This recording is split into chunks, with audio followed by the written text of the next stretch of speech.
الحمدللہ رب العالمین والصلاة والسلام علی رسولہ الکریم اما بعد فاعوذ باللہ من الشیطان الرجیم بسم اللہ الرحمن الرحیم۔ فرمان مصطفیٰ صلی اللہ علیہ وآلہ وسلم ہے، جس نے مجھ پر بروز جمعہ 200 بار درود پاک پڑھا اس کے 2 سال کے گناہ معاف ہوں گے۔ صلو علی الحبیب صلی اللہ تعالی علی محمد صلی اللہ علیہ وآلہ وسلم۔ 3 بھائی بہادر بھائی۔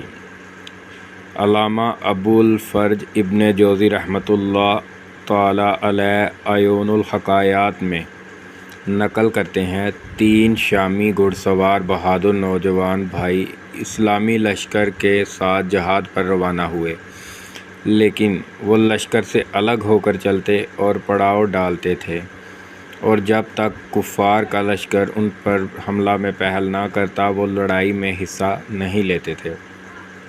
ایک مرتبہ رومی عیسائیوں کا ایک بڑا لشکر مسلمانوں پر حملہ آور ہوا اور کئی مسلمانوں کو شہید اور متعدد کو زخمی قیدی بنا لیا۔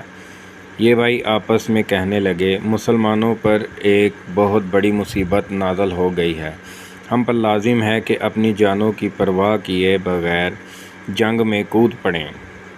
یہ آگے بڑھے اور جو مسلمان باقی بچے تھے ان سے کہنے لگے، تم ہمارے پیچھے ہو جاؤ اور ہمیں ان سے مقابلہ کرنے دو، اگر اللہ نے چاہا تو ہم تمہارے لیے کافی ہوں گے۔ پھر یہ تینوں بھائی رومی لشکر پر ٹوٹ پڑے اور رومیوں کو پیچھے ہٹنے پر مجبور کر دیا۔ رومی بادشاہ جو ان تینوں کی بہادری کا منظر دیکھ رہا تھا، ایک جرنیل سے کہنے لگا، جو ان میں سے کسی نوجوان کو گرفتار کر لائے گا میں اسے اپنا مقرب اور سپہ سالار بنا دوں گا۔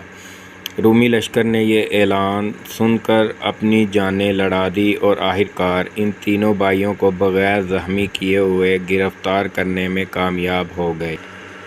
رومی بادشاہ بولا، ان تینوں سے بڑھ کر کوئی فتح اور مال غنیمت نہیں۔ پھر اس نے اپنے لشکر کو روانگی کا حکم دے دیا اور ان تینوں بھائیوں کو اپنے ساتھ اپنے دارالسلطنت قسطنطنیہ لے آیا اور ان کو عیسائی ہونے کے لیے کہا، اور بولا، اگر تم عیسائی ہو جاؤ تو میں اپنی بیٹیوں کی شادی تم سے کرا دوں گا اور آئندہ بادشاہت بھی تمہارے حوالے کر دوں گا۔ تینوں بھائیوں نے ایمان پر ثابت قدمی کا مظاہرہ کرتے ہوئے اس کی یہ پیشکش ٹھکرا دی اور سرکار مدینہ صلی اللہ علیہ وآلہ وسلم کو پکارا، اور آپ صلی اللہ علیہ وآلہ وسلم سے فریاد کی۔ بادشاہ نے اپنے درباریوں سے پوچھا، یہ کیا کہہ رہے ہیں؟ درباریوں نے جواب دیا، یہ اپنے نبی کو پکار رہے ہیں۔ بادشاہ نے ان بھائیوں سے کہا، اگر تم نے میری بات نہ مانی تو میں تم تینوں کو دیگوں میں تین دیگوں میں تیل ہوپ کڑکڑا کر تینوں کو ایک ایک دیگ میں پھینکوا دوں گا۔ پھر اس نے تیل کی 3 دیگیں رکھ کر ان کے نیچے 3 دن تک آگ جلانے کا حکم دیا۔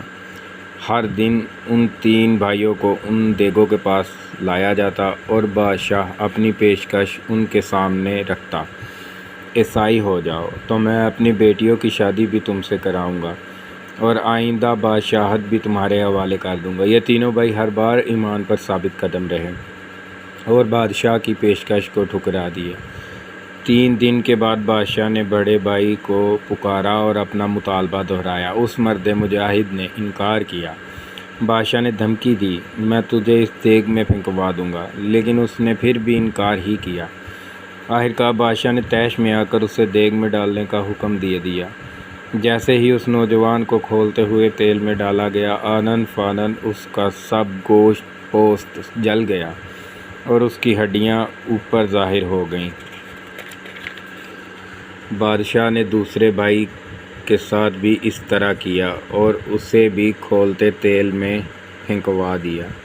جب بادشاہ نے اس قدر کڑے وقت میں بھی اسلام پر ان کی استقامت اور ان ہوشربا مصائب پر صبر دیکھا تو نادم ہو کر اپنے آپ سے کہنے لگا، میں نے ان مسلمانوں سے زیادہ بہادر کسی کو نہ دیکھا، اور یہ میں نے ان کے ساتھ کیا۔ پھر اس نے چھوٹے بھائی کو لانے کا حکم دیا اور اسے اپنے قریب کر کے مختلف ہیلے بہانوں سے ورگلانے لگا، لیکن وہ نوجوان اس کی چال بازی میں نہ آیا اور اس کے پائے اسبات میں ذرہ برابر لغزش نہ آئی۔ اتنے میں اس کا ایک درباری بولا، اے بادشاہ، اگر میں اسے پھسلا دوں تو مجھے انعام میں کیا ملے گا؟ بادشاہ نے جواب دیا، میں تجھے اپنی فوج کا سپہ سالار بنا دوں گا۔ وہ درباری بولا، مجھے منظور ہے۔ بادشاہ نے دریافت کیا، تم اسے کیسے پھسلاؤ گے؟ درباری نے جواب دیا، اے بادشاہ، تم جانتے ہو کہ اہل عرب عورتوں میں بہت دلچسپی رکھتے ہیں، اور یہ بات سارے رومی جانتے ہیں کہ میری فلانی بیٹی بہت حسن و جمال میں یکتا ہے، اور پورے روم میں اس جیسی حسینہ کوئی اور نہیں۔ تو اس نوجوان کو میرے حوالے کر دو، میں اسے اور اپنی اس بیٹی کو تنہائی میں یکجا کر دوں گا اور وہ اسے پھسلانے میں کامیاب ہو جائے گی۔ بادشاہ نے اس درباری کو 40 دن کی مدت دی اور اس نوجوان کو اس کے حوالے کر دیا۔ وہ درباری اسے لے کر اپنی بیٹی کے پاس آیا اور سارا ماجرا اسے کہہ سنایا۔ لڑکی نے باپ کی بات پر عمل پیرا ہونے پر رضامندی کا اظہار کیا۔ وہ نوجوان اس لڑکی کے ساتھ اس طرح رہنے لگا کہ دن کو روزہ رکھتا، رات بھر نوافل میں مشغول رہتا، یہاں تک کہ مقررہ مدت ختم ہونے لگی تو بادشاہ نے اس لڑکی کے باپ سے نوجوان کا حال دریافت کیا۔ اس نے کہا، اپنی بیٹی سے پوچھا تو وہ کہنے لگی کہ میں اسے پھسلانے میں ناکام رہی اور یہ میری طرف مائل نہیں ہو رہا۔ شاید اس کی وجہ یہ ہے کہ اس کے دونوں بھائی اس شہر میں مارے گئے اور ان کی یاد اسے ستاتی ہے، لہٰذا بادشاہ سے مہلت میں اضافہ کروا لو اور ہم دونوں کو کسی اور شہر میں پہنچا دو۔ درباری نے سارا ماجرا بادشاہ کو کہہ سنایا۔ بادشاہ نے مہلت میں اضافہ کر دیا اور ان دونوں کو دوسرے شہر پہنچانے کا حکم دے دیا۔ وہ نوجوان یہاں بھی اپنے معمول پر قائم رہا، یعنی دن میں روزہ رکھتا اور پھر رات بھر عبادت میں مصروف رہتا، یہاں تک کہ جب مہلت ختم ہو جانے میں 3 دن رہ گئے تو وہ لڑکی بے تابانہ اس نوجوان سے عرض گزار ہوئی، میں تمہارے دین میں داخل ہونا چاہتی ہوں۔ سبحان اللہ! اور یوں وہ مسلمان ہو گئی۔ پھر انہوں نے اسے یہاں سے فرار ہونے کی ترکیب بنائی۔ وہ لڑکی استبل سے 2 گھوڑے لائی اور اس پر سوار ہو کر یہ اسلامی سلطنت کی طرف روانہ ہو گئے۔ ایک رات انہوں نے اپنے پیچھے گھوڑوں کی ٹاپوں کی آواز سنی۔